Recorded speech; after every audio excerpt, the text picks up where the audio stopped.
Bonjour à toutes, bonjour à tous. Aujourd'hui, présentation d'un Ford C-Max 1.8 TDCi 115 de 2007. Donc Ford C-Max première génération, premier monospace compact de chez Ford. Avant la sortie du C-Max, il n'y avait que le Galaxy en monospace chez eux. Et donc en 2004, ils ont sorti ce C-Max pour concurrencer les Scénic et Xara Picasso, et dans une moindre mesure le Zafira. Donc compact, c'est un monospace assez court et dont l'habitabilité est, on va le voir, plus faible que sur un Scénic de la même génération. Donc là c'est une première génération de C-Max sur une base de Ford Focus deuxième génération. Et donc on a cette face avant avec les anti-brouillards qui passent en vertical sur les C-Max phase 2. Donc on est sur une version Ghia qui est la finition moyenne haute chez Ford à l'époque, avec à l'extérieur donc les radars de recul, les jantes en alliage, les rétropeints, les baguettes peintes, et à l'intérieur la sellerie velours, la poignée de frein à main électrique, les boiseries sur le tableau de bord, la clim automatique Bizone, l'autoradio 6000 CD qu'on retrouvait partout chez Ford à l'époque, les phares, les essuie-glaces automatiques et le régulateur de vitesse. Et le rétro jour nuit automatique, qui est souvent accompagné avec les phares automatiques. Et bien sûr après tous les équipements de sécurité, les 4 vitres électriques, etc.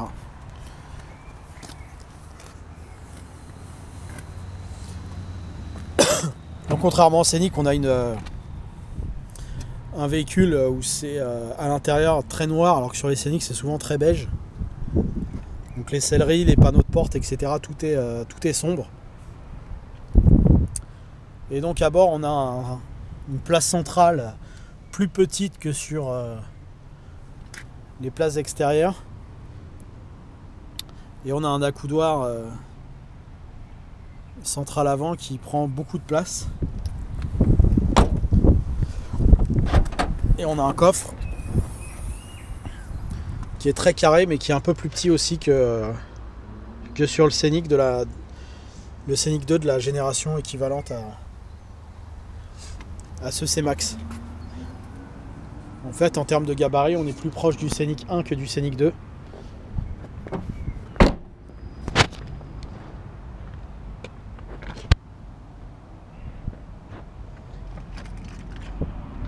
Donc la spécificité des Ford de cette époque, c'est l'ouverture du capot.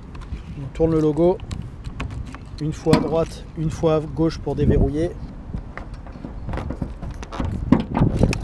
Et après on peut lever le capot qui nous laisse découvrir donc un moteur 1,8 litre TDCi 115 chevaux. Donc c'est l'évolution du moteur Ford qu'on a vu pendant de nombreuses années, sorti sur les Ford Sierra à l'époque dans les années 80. Alors après celui-ci, il ne faut pas oublier une courroie de distribution, il a une chaîne et une courroie de distribution. Les gens ont tendance à l'oublier. Une courroie qui entraîne la pompe à injection. À faire tous les 10 ans ou 150 000 km. Donc mise en route à la clé.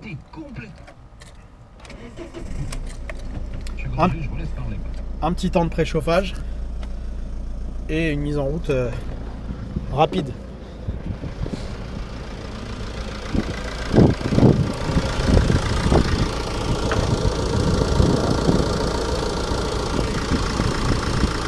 Donc ce véhicule est associé à une boîte 5 vitesses, manuelle bien sûr.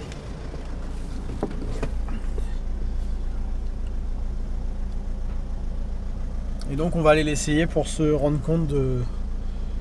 Donc nous voilà à bord du C-Max. 1,8 litre.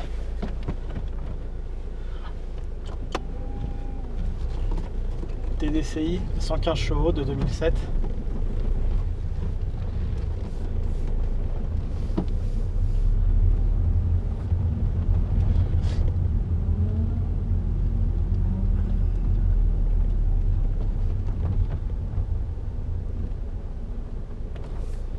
Donc à froid, le moteur est pas trop sonore, ça reste correct. Par contre, en phase d'accélération, on va le voir, c'est un peu plus bruyant que la concurrence. On sent la conception ancienne du moteur. Parce que deux choses à savoir sur ces véhicules là, donc c'est un moteur, je disais, qui est sorti sur les Sierra dans les années 80, donc il est très costaud. C'est le seul moteur à prendre d'ailleurs en diesel sur un C-Max, parce que les deux autres, les 1,6 litre et 2 litres, fait en collaboration avec PSA, bon, c'est pas terrible d'un point de vue de la fiabilité. Par contre, il a un agrément un peu plus à l'ancienne, donc il est plus bruyant et plus vibrant que les moteurs modernes. Et surtout, il a un manque de couple sous les 2000 tours. Donc à très bas régime, il a du mal à reprendre. Par contre, après, on va voir, il est quand même assez dynamique pour une voiture de cette puissance et de ce gabarit. Donc là, on va faire la reprise 3ème 50.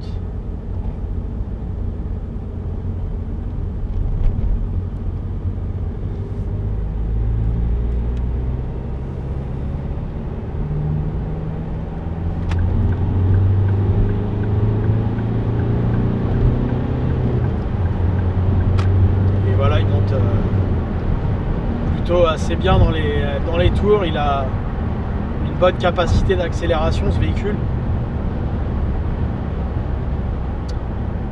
Alors faut savoir qu'à l'époque Ford avait fait ce monospace compact dans l'optique d'en faire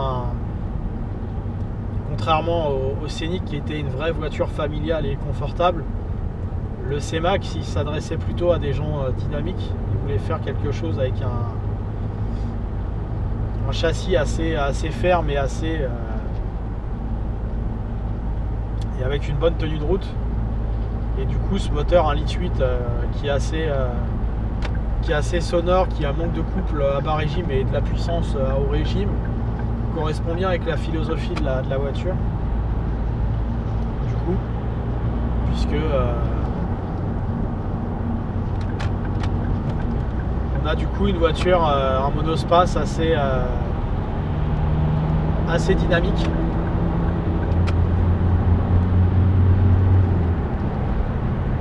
Avec des bonnes capacités de relance.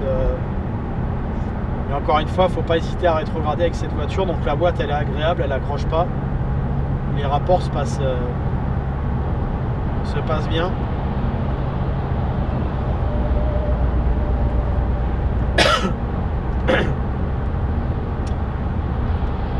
Et le fait que le centre de gravité soit assez bas et que le monospace soit vraiment compact pour le coup, bah, ça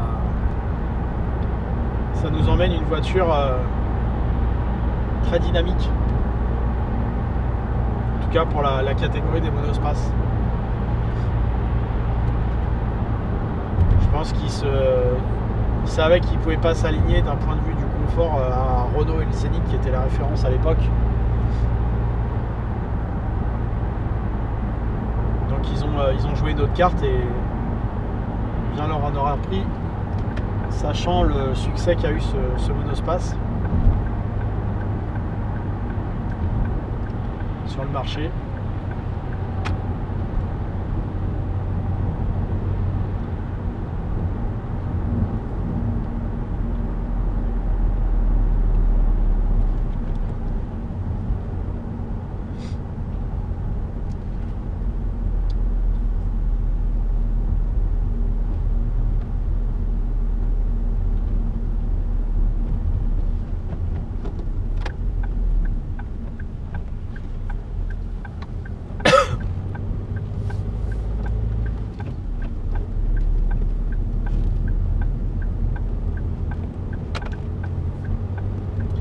sièges offrent un bon maintien. Mais ils sont très fermes, hein, contrairement à un Scénic, encore une fois, hein, il faut le comparer avec les voitures de la même gamme. Les sièges sont beaucoup plus fermes. Par contre, le maintien est correct. La position de conduite est bonne. On est assez proche d'une berline au niveau de la position de conduite. Et après, pour ce qui est du châssis, on a très peu de roulis. Et les enchaînements de virages se font plutôt bien.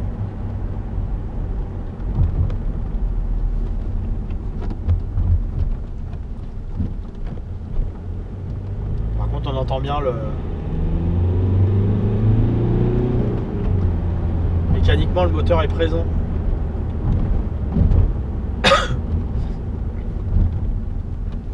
C'est un peu le défaut de ce moteur 1,8 litre. Par contre, du point de vue de la fiabilité, il n'y a pas grand chose à lui reprocher. Il tient plutôt bien, il n'y a pas trop de faiblesse.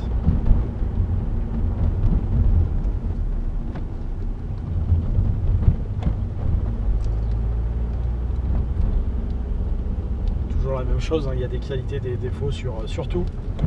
Des points positifs, des points négatifs. Enfin, pour moi, c'est la meilleure version de C-Max en diesel.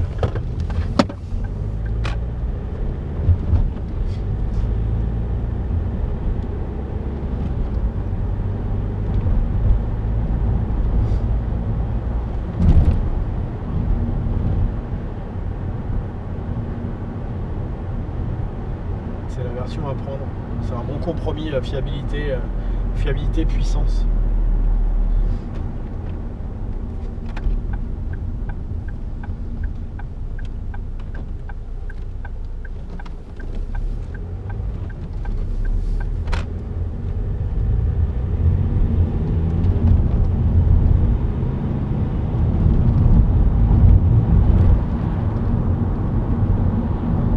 De la consommation, on ressort à 7 litres 1 au 100. C'est pareil, c'est pas les meilleurs chiffres de la catégorie, c'est pas les pires, mais c'est pas les meilleurs.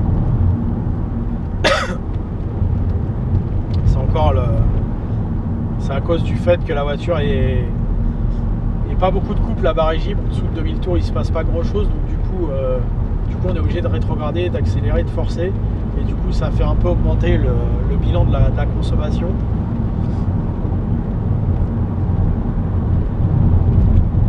Fait mieux sur un Scénic par exemple, encore une fois, hein.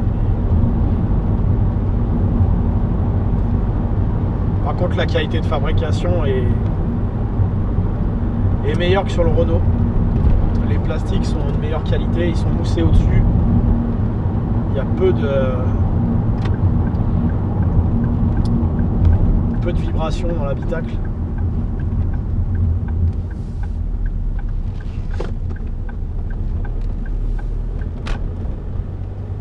L'équipement est complet, les prix sont attractifs. Là on a une clim automatique bizone, on a une autoradio CD, on a un régulateur de vitesse, des phares automatiques, etc. Donc c'est plutôt complet pour un prix qui était compétitif. Donc malgré que ce soit deux concurrents, le Scénic et le C-Max, on est sur deux philosophies complètement différentes. Le Scénic est plus familial, il est plus confortable, il y a plus de rangement, les zones de chargement sont meilleures, etc. Enfin, tout est... Pour le côté pratique, le Scénic est meilleur. Par contre, le C-Max, il vous proposera une finition plus à l'allemande, on va dire. Et plus de dynamisme. Donc les chronos sont peut-être pas forcément meilleurs entre les deux, encore qu'il faudrait vérifier. Mais l'agrément de conduite est meilleur sur le C-Max que sur le Scénic. Donc après c'est en gros le C-Max est meilleur pour le conducteur, le Scénic est meilleur pour les passagers. À vous de voir ce que vous voulez faire de votre voiture et ce que vous recherchez avec celle-ci. Parce qu'après, le niveau du tarif, etc., c'est sensiblement la même chose. Après, les pièces sont peut-être un peu moins chères sur le Scénic. Et la consommation est un bon litre en dessous aussi sur le Scénic. Que ce soit le 105 ou le 130. On consomme un bon litre de moins. Donc voilà, c'est une question de goût. Et une question d'approche différente entre les deux voitures. En tous les cas, c'est un bon véhicule, le C-Max, il n'y a pas de problème. On peut y aller.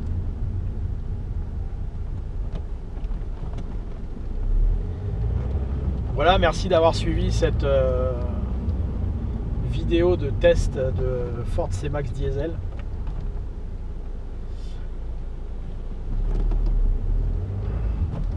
À bientôt pour de nouveaux tests sur la chaîne YouTube Le Garage PTS. N'hésitez pas à vous abonner, à aimer, à commenter.